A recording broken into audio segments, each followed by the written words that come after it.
Assalamualaikum warahmatullahi wabarakatuh. Halo rekan-rekan semua.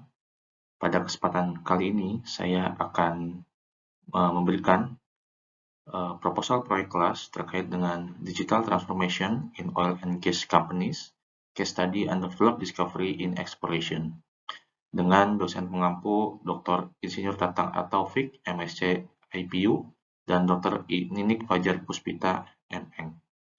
Di sini saya Helmi Indrajaya dengan nomor mahasiswa 60322211141 dan Mas Rahmat Aminuddin Raditya dengan nomor mahasiswa 60322211190 dari kelompok 12 kelas E.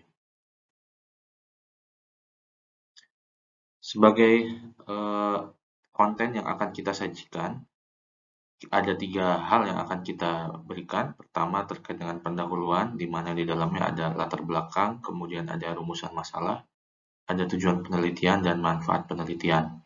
Kemudian yang kedua terkait kajian pustaka, ada 4 hal di sini terkait dengan apa itu undeveloped discovery, eksplorasi minyak dan gas bumi, kemudian transformasi digital, yang ketiga terkait design thinking, dan yang keempat adalah inovasi model bisnis. Dan yang ketiga terkait dengan metode penelitian, di dalamnya akan kami bahas terkait dengan pemilihan kasus, pengumpulan data, dan analisa data. Untuk pendahuluan, sebagaimana kita ketahui bahwa Indomigas merupakan salah satu perusahaan minyak dan gas terbesar di Indonesia. Saat ini memang kondisi migas di Indonesia, terutama berkaitan dengan Indomigas, itu tertekan oleh kondisi transisi energi global dan juga disrupsi digital. Indomigas sendiri sebenarnya masih memiliki potensi besar dalam sektor migas, terutama dalam hal eksplorasi yang kaitannya dengan cadangan migas yang belum dikembangkan atau kita biasa sebut dengan undeveloped discovery. Namun demikian, kondisi-kondisi ini menuntut sebenarnya agar Indomigas melakukan sebuah perubahan strategi dan inovasi untuk menghadapi tantangan yang ada dan memanfaatkan peluang yang tersedia. Undeveloped discovery itu merupakan sebuah aset eksplorasi cadangan migas yang belum dikembangkan karena ada terkait dengan masalah komersialitas dan juga beberapa hal lainnya sehingga belum dapat dikembangkan. Undeveloped discovery Indonesia merupakan sebuah tantangan yang sangat besar, tidak hanya dari sisi Indomigas sendiri karena beberapa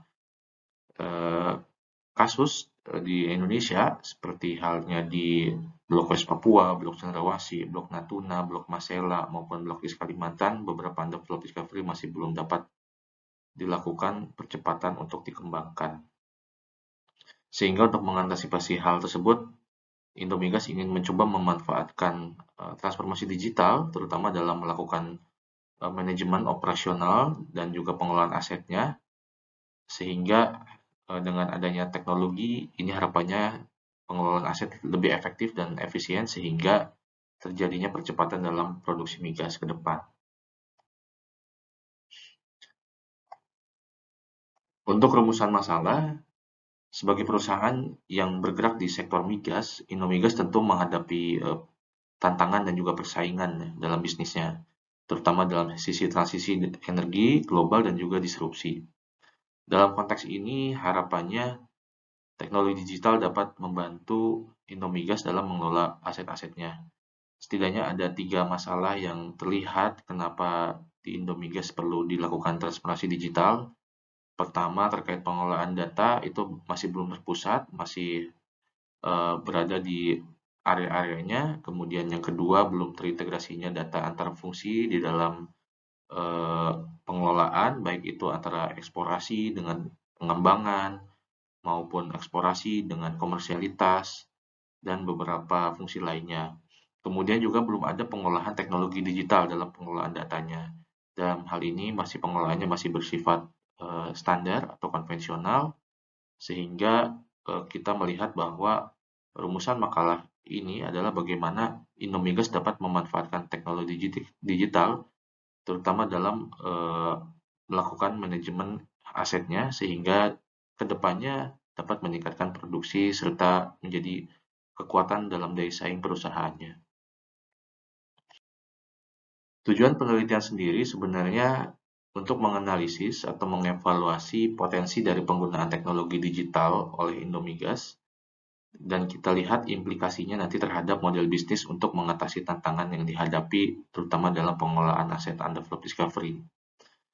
Penelitian nanti akan fokus terhadap kira-kira jenis teknologi digital apa yang paling pas serta model bisnis baru yang harapannya bisa membantu perusahaan, dalam hal ini Indomigas, untuk meningkatkan produksinya, kemudian untuk memperkuat daya saingnya di tengah transisi energi global dan disrupsi digital. Kami berharap dengan adanya penelitian ini terdapat sebuah solusi yang tepat bagi Indomigas untuk memanfaatkan teknologi digitalnya serta melakukan efisiensi, optimalisasi untuk pengelolaan aset-aset undeveloped discovery-nya sehingga nanti ke depannya bisa meningkatkan kinerja perusahaannya. Adapun manfaat penelitiannya setidaknya ada 3 terkait dengan pemahaman potensi pengguna teknologi, jadi teknologi apa yang paling tepat nanti digunakan, kemudian terkait dengan solusi model bisnis, kira-kira penelitian ini dapat memberikan solusi model bisnis yang tepat juga bagi Indomigas, terutama dalam pengelolaan aset-aset undeveloped discovery-nya, dan yang terakhir adalah manfaatnya untuk kontribusi pengembangan pengetahuan, terutama bagi pengembangan pengetahuan yang ada di Indonesia. Harapannya bisa memperkaya dan juga dapat menambah terkait dengan literatur terkait dengan data dan hubungannya dengan digitalisasi di dunia migas. Terkait dengan kajian pustaka, kita mulai dengan undeveloped discovery eksplorasi minyak dan gas bumi.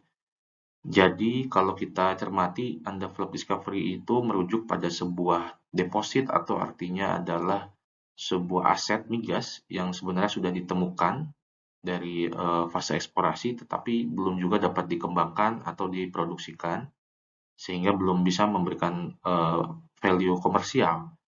Karena terkadang wilayah eksplorasi tersebut ketika sudah menemukan jumlah yang cukup besar, itu masih membutuhkan investasi selanjutnya untuk pengembangan.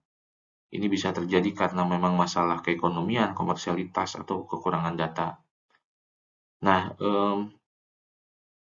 oleh karena itu memang pengembangan dari undeveloped discovery ini memang harus sangat mempertimbangkan dari sisi strategi perusahaan itu sendiri dalam pengelolaannya karena nanti berkaitan dengan investasi. Nah, dalam pedoman Petroleum Resource Management 2018 yang banyak digunakan oleh perusahaan-perusahaan migas seperti gambar di sebelah kiri ini, undeveloped discovery itu termasuk dalam golongan contingent resources.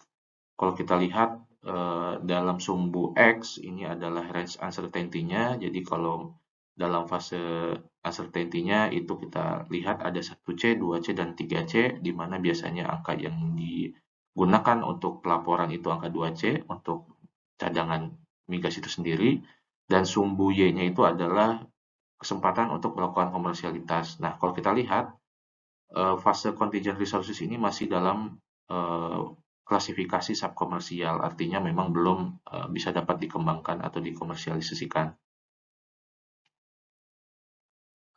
Kemudian terkait dengan transformasi digital, ya sebagaimana kita ketahui, transformasi digital adalah proses transformasi bisnis untuk mengadopsi teknologi digital secara komprehensif yang tujuannya nanti adalah meningkatkan kinerja bisnis, melakukan efisiensi secara operasional, dan juga memberikan pengalaman yang lebih baik bagi pelanggan. Sebenarnya proses ini memang akan kedepannya melakukan penerapan teknologi digital dan integrasi teknologi ke dalam aspek-aspek bisnisnya. Nah, digital transformasi ini sangat memungkinkan bagi perusahaan migas terutama untuk menggunakan teknologi-teknologi terkini seperti GIS atau Big Data, kemudian Machine Learning atau IoT dan AI untuk meningkatkan efisiensi dan produktivitas serta pengalaman pelanggan yang baru. Sehingga nanti ke depan dengan transformasi digital bisa membantu perusahaan untuk lebih kompetitif dan juga adaptif dalam lingkungan bisnisnya. Di sini saya menyajikan salah satu asesmen terkait dengan kondisi awal dari perusahaan Indomigas. Jadi nanti akan menggunakan asesmen dari WASTE 2022 di mana kurang lebih ada 7 parameter yang harus dicek terutama di Indomigas kondisi current-nya. Pertama dengan sentralisasi dari teknologi dari sisi proposisi nilainya, Kemudian yang kedua dari sisi kepemimpinannya, kemudian dari sisi kapabilitas organisasinya, keempat dari sisi silo, kemudian yang kelima dari attitude of failure-nya, kemudian yang keenam dari finansial, dan yang terakhir dari legacy teknologi. Untuk selanjutnya akan dijelaskan oleh Mas Rahmat. Baik, terima kasih Pak Helmi untuk waktu dan kesempatannya. Sebelum saya menjelaskan, lebih baik saya memperkenalkan diri. Perkenalkan, nama saya Rahmat Anuddin Nurdia. Dan pada kali ini di sini saya akan menjelaskan mengenai design thinking. Nah, penjelasan dari design thinking sendiri yaitu menurut Brown di tahun 2008, design thinking adalah pendekatan yang digunakan untuk memecahkan masalah dan menciptakan solusi baru dengan fokus pada pengguna atau pemakai. Design thinking sendiri melibatkan 4 tahap utama, yaitu empati, define, ideate, dan prototype. Tahap ini dapat dilakukan berulang-ulang dalam siklus iteratif untuk memastikan bahwa solusi yang dihasilkan benar-benar memenuhi kebutuhan pengguna. Dalam desain thinking sendiri, pengguna selalu menjadi fokus utama dalam proses pengembangan solusi. Dengan memahami kebutuhan pengguna, mendefinisikan masalah, serta menghasilkan ide dan membuat prototipe, design thinking memungkinkan pengembang solusi untuk menciptakan solusi yang lebih inovatif, efektif, dan memuaskan pelanggan. Design thinking merupakan pendekatan yang penting dalam memfasilitasi transformasi digital yang sukses. Keduanya memiliki fokus yang sama pada pengguna dan solusi inovatif yang dapat memenuhi kebutuhan mereka. Dalam konteks digital transformation, design thinking dapat digunakan sebagai alat untuk menciptakan solusi digital yang efektif dan sesuai dengan kebutuhan pelanggan. Oke, kita lanjut pada slide. Oke, pada slide kali ini, di sini saya akan menjelaskan mengenai inovasi model bisnis. Sebagai rujukan, kelompok kami menggunakan bisnis model Canvas sebagai framework. Nah, penjelasan dari bisnis model Canvas sendiri yaitu alat atau framework yang digunakan untuk membantu pemilik usaha dalam merancang dan memvisualisasikan model bisnis mereka secara lebih sistematis dan struktur. Model ini dibuat oleh Alexander Osterwalder dan Yves Wagner pada tahun 2008, dan sejak itu telah banyak digunakan oleh pengusaha startup dan perusahaan besar di seluruh dunia. Canvas ini terdiri dari 9 elemen kunci dari model bisnis yang meliputi yang pertama yaitu segmen pelanggan. Nah, pada segmen pelanggan ini lebih tepatnya adalah target atau pasar atau konsumen yang ingin dilayani oleh bisnis. Dan yang kedua yaitu proporsi nilai, keunggulan dan kemanfaatan yang dihasilkan atau yang ditawarkan oleh produk atau layanan bisnis untuk pelanggan.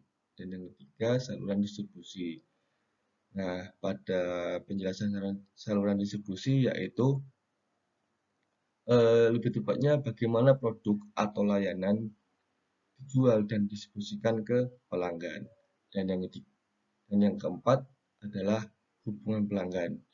Nah, pada hubungan pelanggan ini yaitu eh, bagaimana bisnis itu sendiri menjaga atau menjalin hubungan dengan pelanggan untuk membangun loyalitas dan meningkatkan kepuasan pelanggan.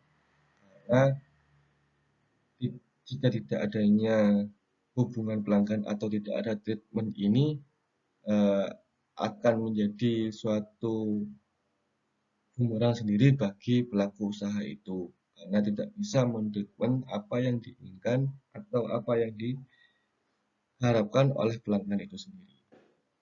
Dan yang kelima yaitu sumber pendapatan. Nah, sumber pendapatan ini bagaimana bisnis menghasilkan uang atau menghasilkan revenue dari produk atau layanan yang ditawarkan itu. Dan yang keenam adalah aktivitas kunci. kegiatan apa yang harus dilakukan oleh bisnis untuk menghasilkan produk atau layanan. Dan yang ketujuh adalah sumber daya kunci.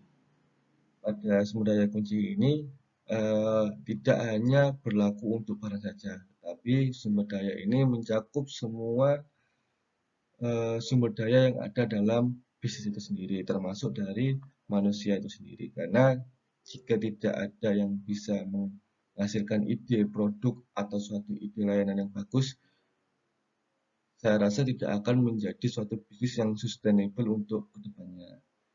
Dan yang ke-8 yaitu kemitraan kunci. Pada penjelasan kemitraan kunci sendiri yaitu apa saja kemitraan yang dibutuhkan oleh bisnis untuk menghasilkan produk layanan. Jadi lebih tepatnya kemitraan kunci ini membangun suatu ekosistem yang baik untuk bisnis itu. Dan yang terakhir yaitu mengenai struktur biaya. Dalam struktur biaya sendiri, apa saja biaya yang dibutuhkan oleh bisnis untuk menghasilkan produk atau layanan. Nah, dalam struktur biaya ini banyak hal yang harus diperhatikan mengenai cost production, terus biaya marketing, dan yang lain-lain. Oke, baik. Pada saat ini masih membahas mengenai inovasi model bisnis. Lebih tepatnya, lanjutan penjelasan mengenai inovasi model bisnis sebelumnya. Nah, pada slide sebelumnya yaitu lebih memvisualisasikan elemen-elemen. Nah, dari memvisualisasikan itu, model bisnis dapat lebih mudah memahami aspek penting dari bisnis mereka sendiri, serta memperbaiki dan mengembangkan bisnis mereka untuk mencapai kesuksesan yang lebih besar. Nah, Osterwalder pada tahun 2020 menyampaikan untuk mengetahui kondisi model bisnis saat ini dapat digunakan asesmen. Nah, seperti pada gambar di samping berikut adalah bentuk asesmen dari kegiatan. Dan pada asesmen question for leader ini dibagi menjadi 3 tahap, yaitu front stage, back stage, dan profit formula. Nah, pada ketiga tahap ini dibagi lagi menjadi 3 materi atau menjadi 3 item, yaitu market explore. Pada front sendiri dibagi menjadi 3, yaitu market explore, channel kings, serta gravity creator. Dan di backstage sendiri sama seperti di frontage, yaitu dibagi menjadi 3 lagi pembahasan. Nah, pembahasan yang pertama mengenai research castle, dan yang kedua adalah activity differentiator, dan yang ketiga adalah scalar. Dan yang terakhir, pada step terakhir yaitu profit formula. Nah, untuk formula sendiri dibagi menjadi 3 materi, yaitu revenue differentiator, cost differentiator, dan margin monster. Nah, setelah mengetahui posisi model bisnis saat ini, dapat digunakan shift pattern library. Nah, sama itu juga bersumber pada Osterwalder di tahun 2020 untuk menciptakan inovasi model bisnis baru ke depan dengan beberapa pilihan antara lain. Yang pertama yaitu from product to requiring service, dan yang kedua from low tech to high tech, dan yang ketiga from sales to platform, yang keempat from niche market to mass market, dan yang kelima from B2B to B2B atau B2C, dan yang keenam from low touch to high touch, dan yang ketujuh from dedicated research to multi-user research, dan yang ke-8 from asset heavy to asset light, dan yang ke-9 from close to open. Jadi maksud from close to open ini adalah suatu inovasinya, dan yang ke-9 yaitu from high cost to low cost, dan yang ke-10 yaitu from transactional to requiring revenue, dan yang terakhir yang ke-11 yaitu from conventional to constraint. Nah, eh, itu adalah 11 dari inovasi model bisnis baru ke depan dengan beberapa pilihan yang bisa digunakan. Oke, mari kita beranjak ke next berikutnya. Next slide. Nah, setelah pembahasan kajian pustaka yang dijelaskan oleh saya dengan berilmi, kali ini kami akan menjelaskan mengenai metode penelitian. Metode penelitian yang kami gunakan adalah sebagai berikut. Pemilihan kasus. Kasus yang dipilih dalam makalah ini adalah pembahasan terkait tantangan yang dihadapi oleh Indomigas, sebuah perusahaan minyak dan gas terbesar di Indonesia, dalam mengelola aset-aset undeveloped discovery-nya. Sebagai perusahaan yang bergantung pada sektor migas, Indomigas harus menghadapi dalam menjaga daya saing dan kelangsungan bisnisnya, terutama dalam menghadapi transisi energi global dan disrupsi digital. Dalam konteks ini, teknologi digital dapat menjadi solusi yang tepat untuk membantu Indomigas dalam mengelola aset-aset undeveloped discovery-nya, meningkatkan produksi migas dan memperkuat daya saing perusahaan. Saat ini, pengelolaan aset-aset undeveloped discovery masih tergolong manual menggunakan teknologi sederhana seperti Excel dan lain-lain, serta tidak tersentralisasi dalam suatu database, sehingga memungkinkan data-data tersebut memiliki banyak versi dan perbedaan. Jadi, itu adalah latar belakang dari pemilihan kasus yang kami gunakan. Baik, pada saat ini, di sini saya akan menjelaskan mengenai bagaimana kami mengumpulan data. Dari kelompok kami sendiri menggunakan dua data yaitu data primer dan data sekunder. Nah, data yang primer kami dapatkan melalui observasi langsung, selain itu juga menggunakan metode forum group discussion, dan data sekunder yang kami peroleh yaitu dengan cara hasil penelitian yang terdahulu yang masih berkaitan dengan topik yang sama, serta juga data sekunder dari jurnal, buku, internet, dan laporan industri. Itu bagaimana cara kami mengumpulkan data. Dan yang